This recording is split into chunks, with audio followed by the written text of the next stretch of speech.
So guys, the Charleville Museum, which is behind us, it's a $10 entry per adult. They have all sorts of old stuff in there, obviously being a museum, things like sewing machines, steam engines, everything you can think typewriters, of. old bikes, just like going into a normal museum. Yep. We didn't go in. We're going to go and have a look at the World War II museum, but even around the yard you can see old tractors and stuff like that. Yeah, it's a beautiful old house, but it's right across the road from the bakery in Alfred Street here, so if you're in town, you're interested in this sort of stuff, come and check it out, guys. So here we are at the Charleville World War II secret base. As you can see across the road, done up with a bit of old barbed wire hanging around the place. Doesn't even look like barbed wire, just a bit of wire to make it sort of give that appearance, obviously for LH&S. And we're going to go on in and have a bit of a look, see what the price is, and see what's in there. Come on over. So as you can see, there's no barbs on the wire, obviously, so people don't go getting tangled up. Top secret World War II tour departs from here.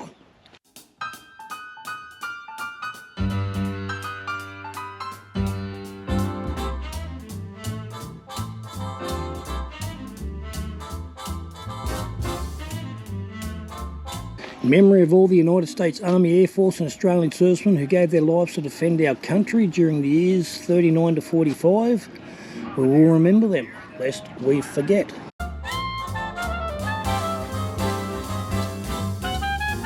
So we're here at the World War II Museum in Charleville. If you're a veteran or ex-Defence Force person, military, you will get in for free. We've actually jumped on the end of a tag-along tour. It goes for an hour and a half. Drive your own vehicle and they'll take you out to all these points of interest around the place. Once we finish there, we'll head back inside the museum and have a look around. But how good is it being recognised as being a veteran? Like, it's fantastic. Australia should do more of it. But anyway, guys, we'll take you along for the trip.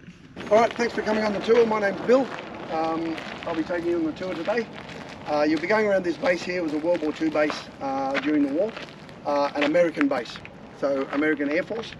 3,500 American service personnel on the base here at its peak, another 400 or 500 Australians. There's the first stop where we are here on the base. Just through here, you can see the airstrip. Behind us here, you can see a couple of holes in the ground. First job's to come back here, build another 6 to 8 of these baths. So the 8 to 10 of these baths around in here during the war. Fully coated in bitumen. So the bore water comes out of the ground here at around over 50 degrees C. First bore was put down in Charleville about 1880. But that water then, nice bore water, nice and medicinal purposes, good for you, goes down into a vat here. The Americans brought a product over with them, a chemical over with them that wasn't available in Australia yet. They were using it in America fairly extensively in agriculture to kill bugs and ticks and nits and stuff like that in their crops. And they brought it over here to go into that vat. You'll come through here once a week, go into those baths, shoulders fully submerged in that solution for 20 seconds, head fully submerged for a further 10, and be out within a minute. So 3,500 Americans here and another 500 odd Australians. You want to be the first one in the bath or the last one? DDT's been banned worldwide since about the 1980s.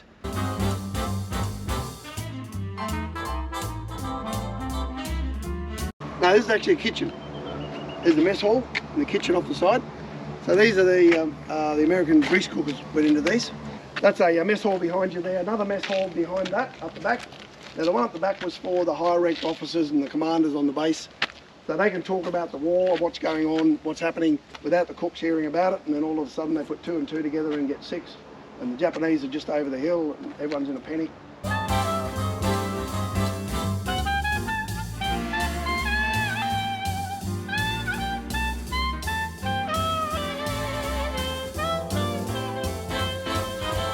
All right, this is where the dance hall was. On the base. So the Americans wanted their own dance hall, they wanted their own music, even though there was a squillion pubs in town. But who'd they dance with? Themselves. Ladies from Charleville. So for 10 shillings and 6 pence, you can hire the bus, come out with 9 of your friends, so 10 people on the bus, only ladies allowed. But at the end of the war, the crew that were left here to dismantle the base didn't want to destroy this and get rid of it, the dance hall, because it was a very high quality built building. So they got the people from Charleville in and said, what do you want to do with it? And they said, well, it'd be good to have an RSL. So the Americans actually helped them move it into Charleville as the RSL.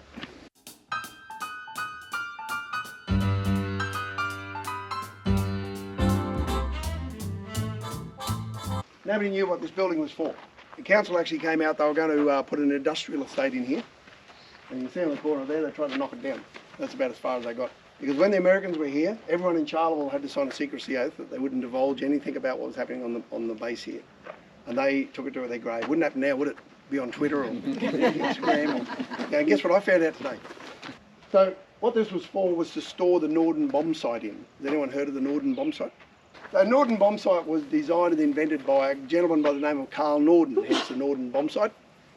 He was a Dutch man born in Java, educated in Switzerland, moved to the United States around the turn of the century.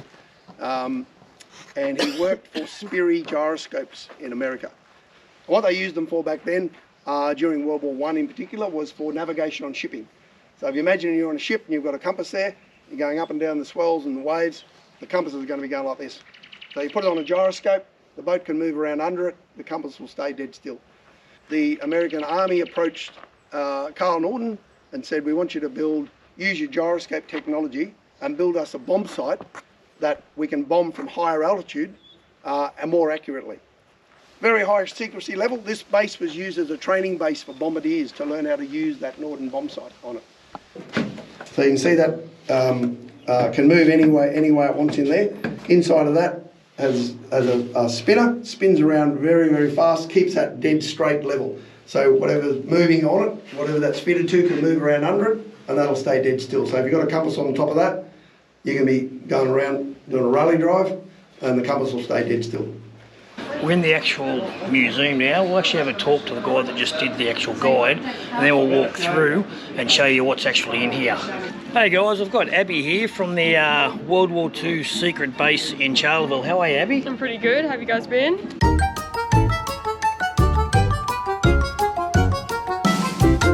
Good, good. Nice. Left me hanging. Hey.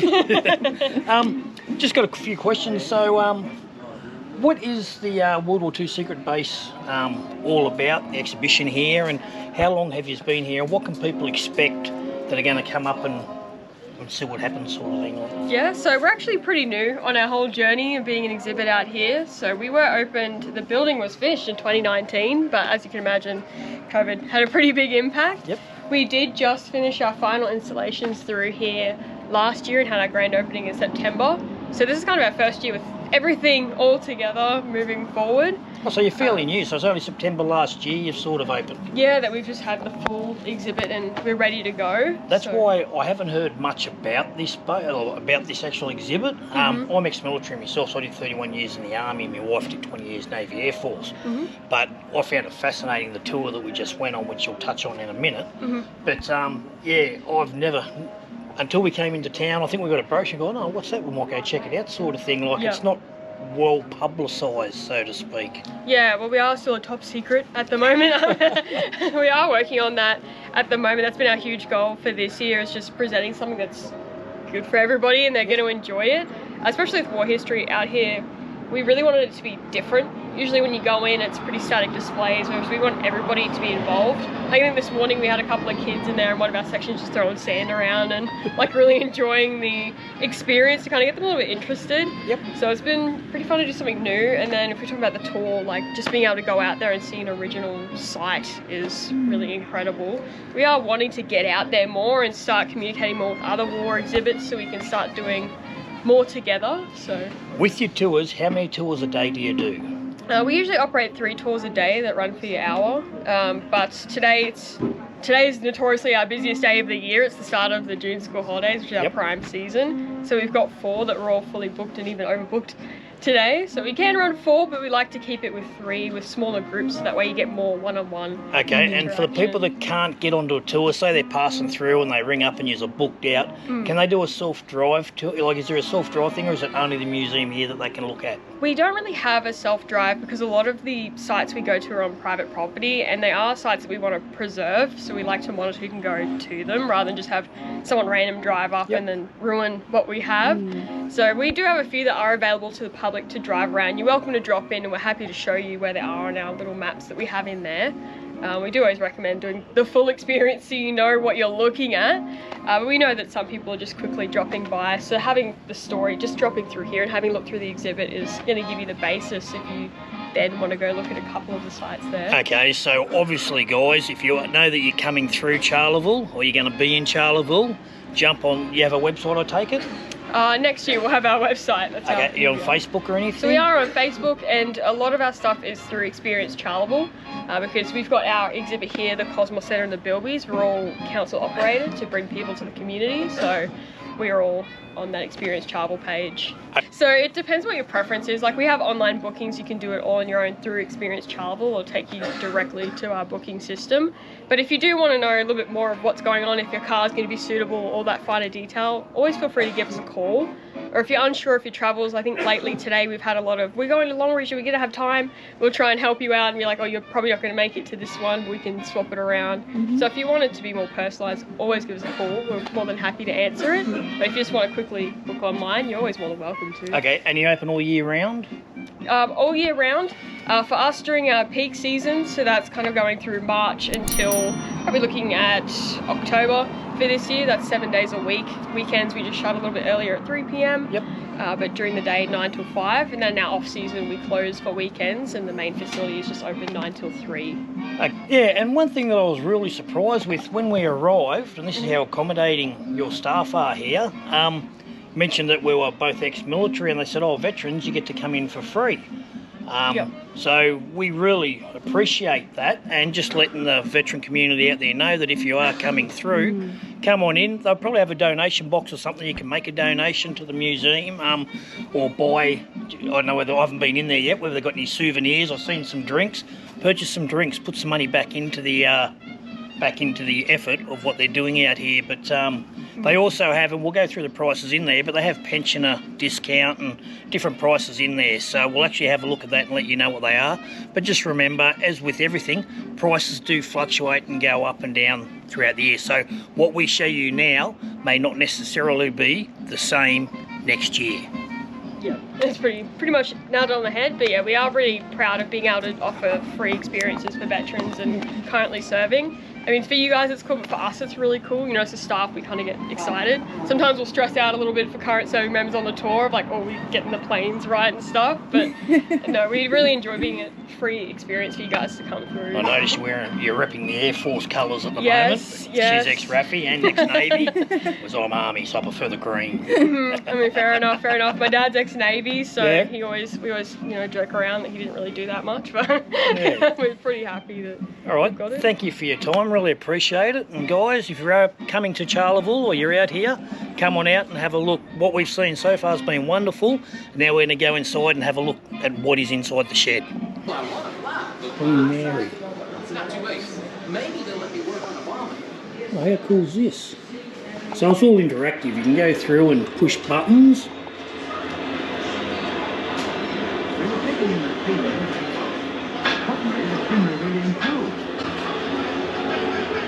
Request permission to come aboard, sir. It actually tells a bit of a story, but very hard to hear. We have to learn everything the hard way. Come aboard! Queens of War. Luxury liner transformed into troop transport. So obviously that was it as a luxury liner, and then she became a grey ghost. Queen Mary's greatest defence was her speed, flying at 28.5 knots, but capable of 32 knot sprints. She was a fast-moving target. She also set a zigzag course to evade submarines and long-range bombers.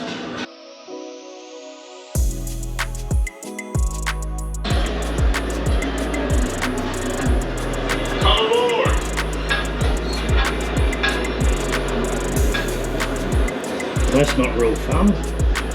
Big ship, little cabin, roll the dice. Looking for a special refreshment? Don't get your hopes up, soldier. Queen Mary is officially a dry ship. No alcoholic beverages allowed. Some rules aren't quite so firm though. Swearing and gambling are no dice, but keep a low profile and you'll find a game of poker, blackjack or craps.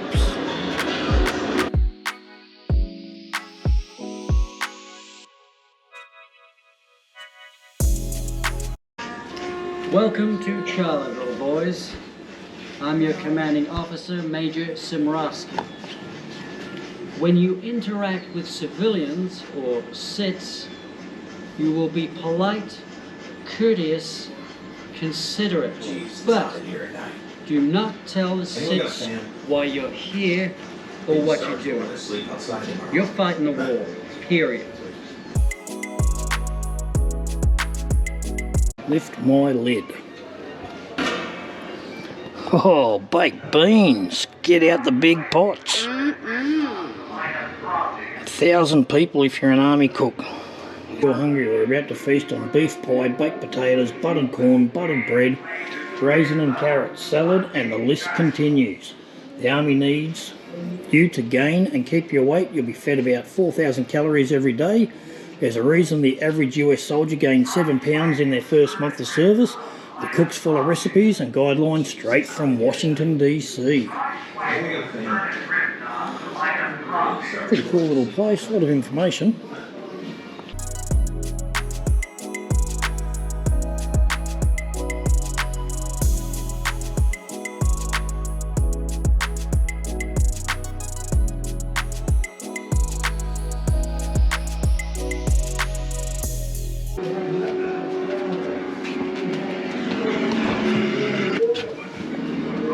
Bombardier, this is your pilot. Bombing mission has commenced. Over. Enemy fire. Gunners, open fire. Engineer, get on the top turret now.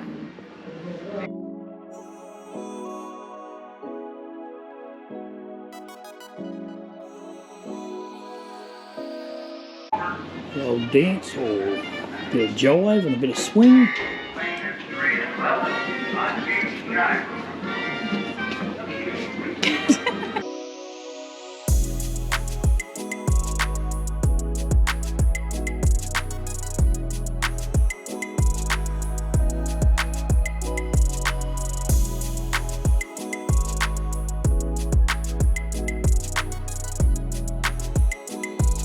So that was the World War II Secret Base Museum here in Charleville. So if you guys are in town, make sure you check it out.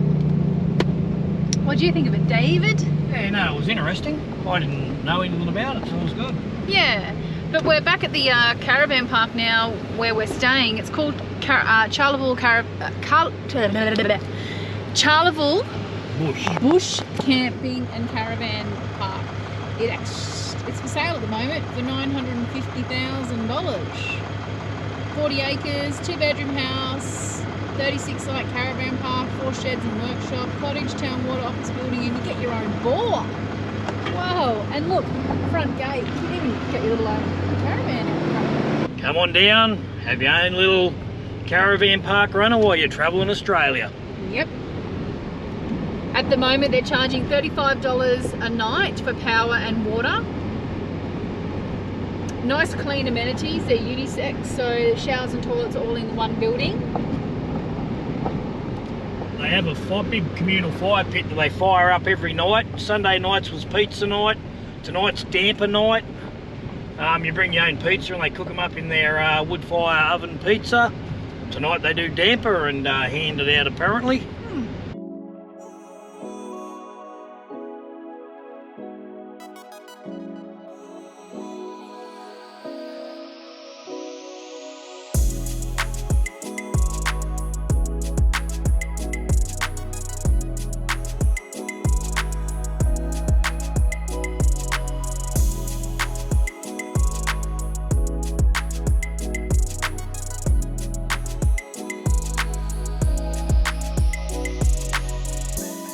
So this is some of the facilities that they have here. So it's a communal bathroom, shower, toilet, Then down here are individual toilets,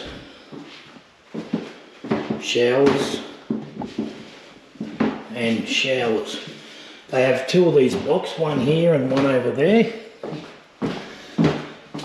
The other things that they have, it's only $4 to do your washing. They have a couple of clotheslines and then washing machines over in here, and it's $4.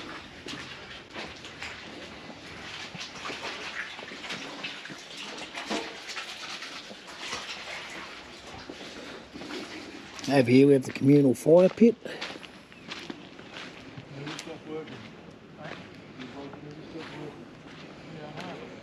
And then the camp kitchen.